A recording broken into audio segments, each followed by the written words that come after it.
మీకు నేను ఒక మాట చెప్తే మీరు ఆశ్చర్యపోతారు.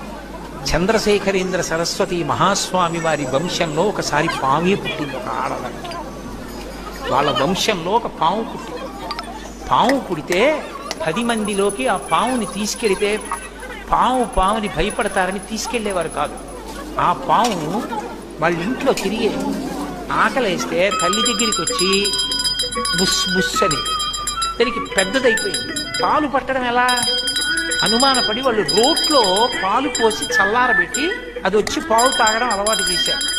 తప్పనిసరి పరిస్థితుల్లో ఆవిడ ఓ పేరంటానికి వెళ్లాల్సి వచ్చింది. పక్క ఊరు ఇంట్లో ఉన్న వృద్ధురాలికి చెప్పింది, అమ్మా రోట్లో పాలు పోసి చల్లార పెట్టండి, ఆ పాము తాగుతుంది వచ్చాను.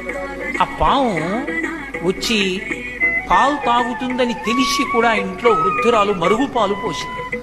ఈ పాము తిన్నగా వచ్చి రోలికి